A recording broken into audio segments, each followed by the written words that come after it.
Hello, my name is Ralf Friedrichs. I'm an addiction recovery coach and the host of the Take Your Life Back Today show.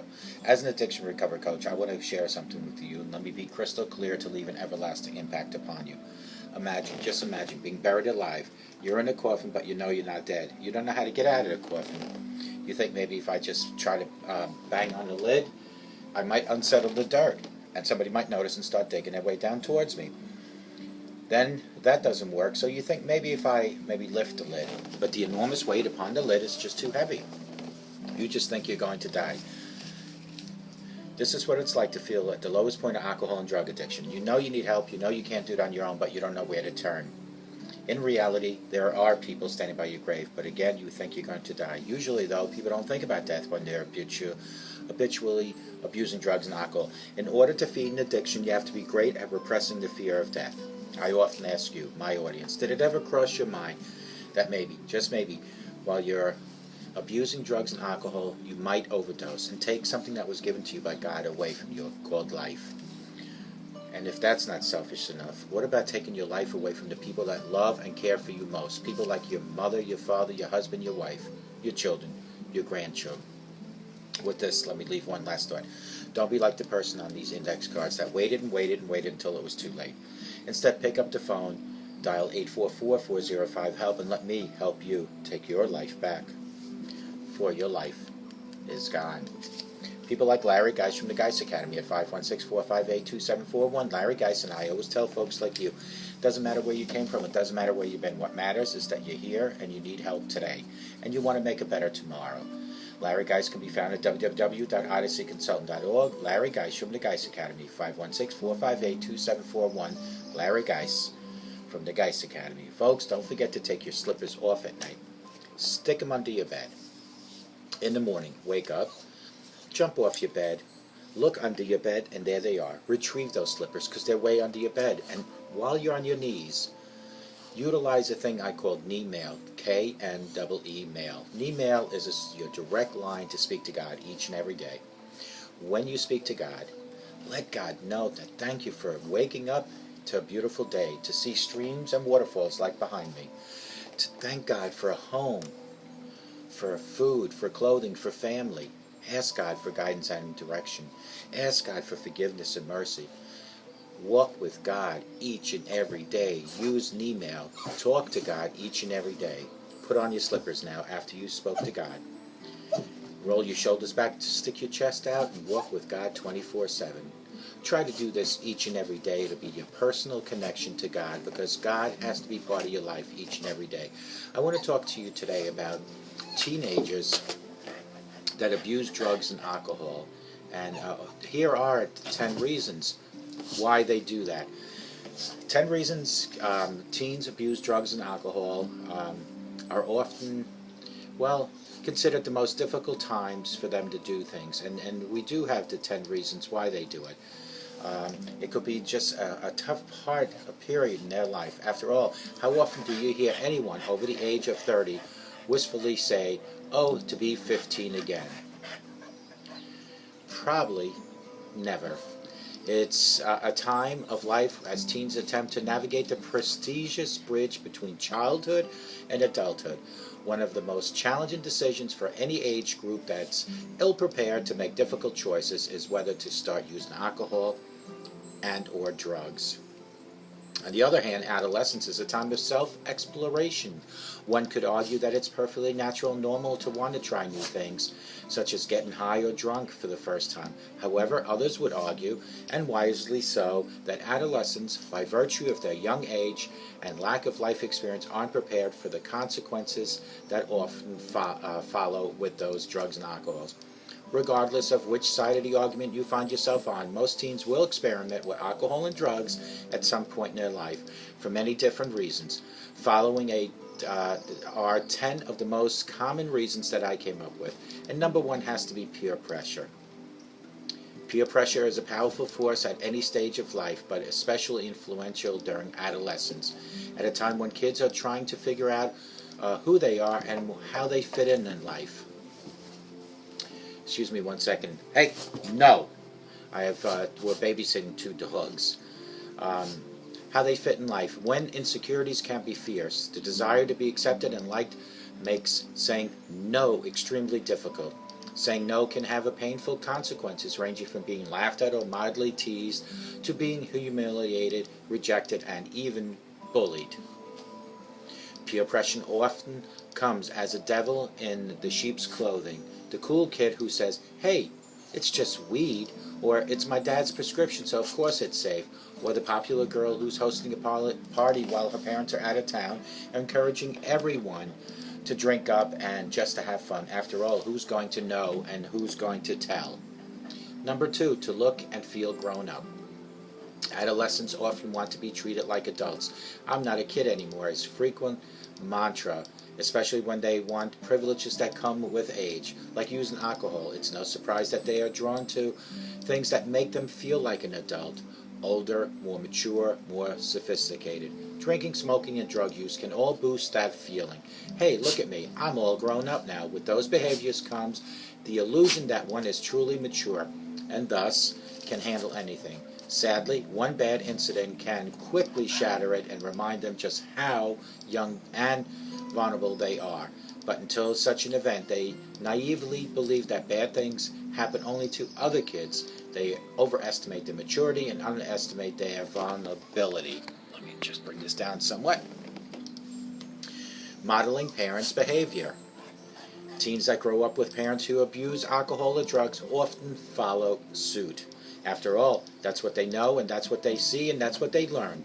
Not to mention, if one or both of the parents actively are using alcohol and drugs, they probably have easy access as the young people to it in their own house. Not only does the apple not fall far from the tree, kids often mimic their parents, whether it's good or bad.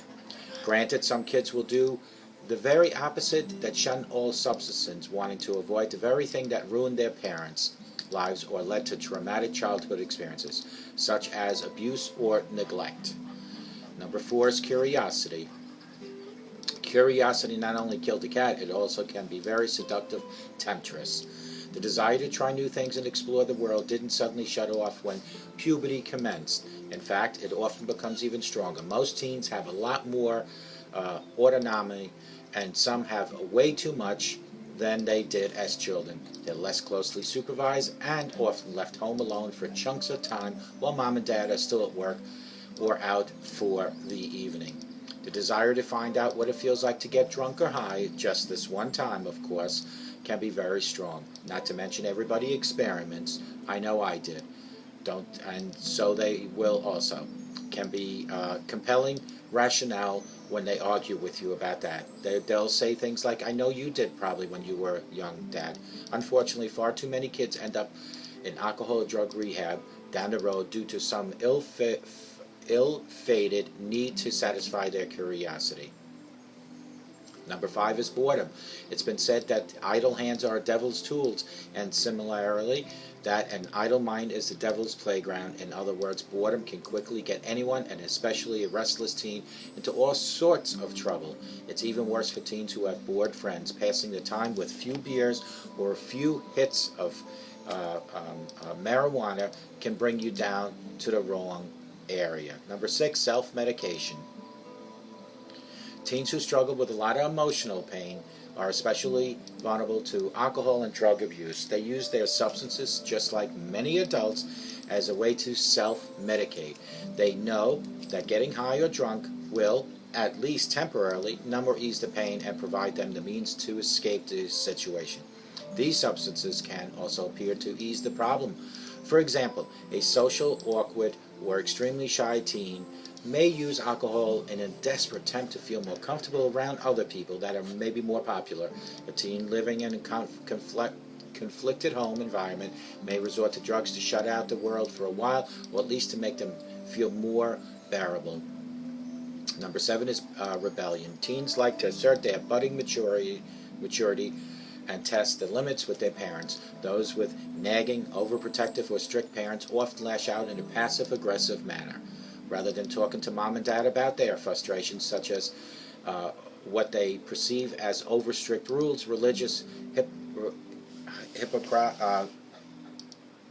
or constant nagging, They may rebel by using alcohol and drugs, especially if they know that doing so will make their parents angry and embarrassed. I have to get closer. Maybe I need glasses soon. Ignorance is number 8. Let's face it, most teens don't know what's good for them and what's not. Not because they're not bright, but because they simply don't have enough information or experiencing. Experimenting with alcohol and drugs often seems innocent enough. In fact, it's often regarded as the sort of adolescent rite of passage. Many teens feel entitled to experiment at the age as if they expected to do so, and therefore should do so. What many don't realize is that neither innocent nor harmless. For those who are outside looking in, it seems like everyone who's doing it is having fun, and they're the ones that are missing out.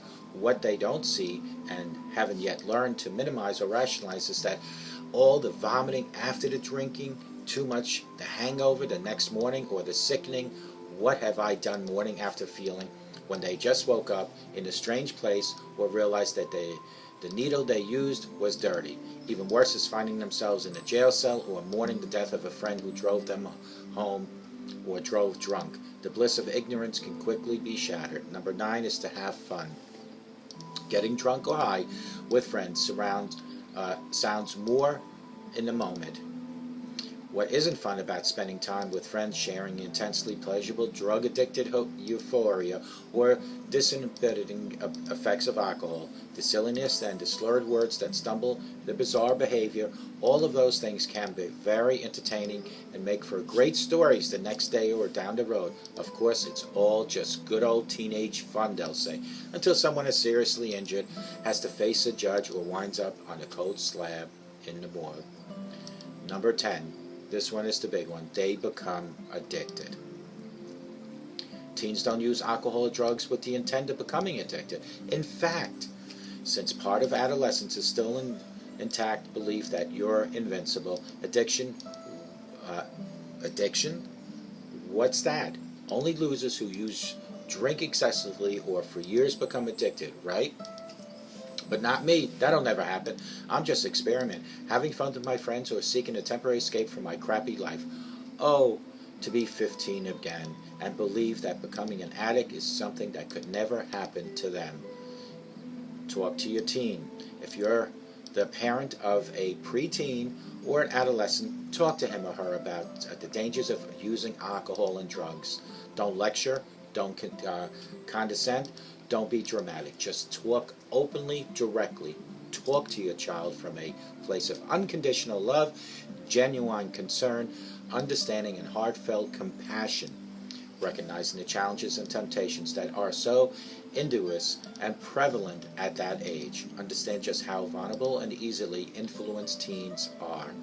Do everything you can today and going forward on to keep the doors of communication as wide open as possible, so that tomorrow or next week or next year your child will know that he or she has an open door policy with you and can talk to you, can confide in you, and ask you questions about drugs and alcohol. Hopefully by doing so, your teen can avoid the dangerous landmines that devastate and destroy the lives of so many young people. If your teen is already abusing drugs and alcohol, don't hesitate to seek help immediately. Contact an addiction specialist or your local alcohol and drug treatment facility for guidance in confronting the problem and determine the best options for treatment.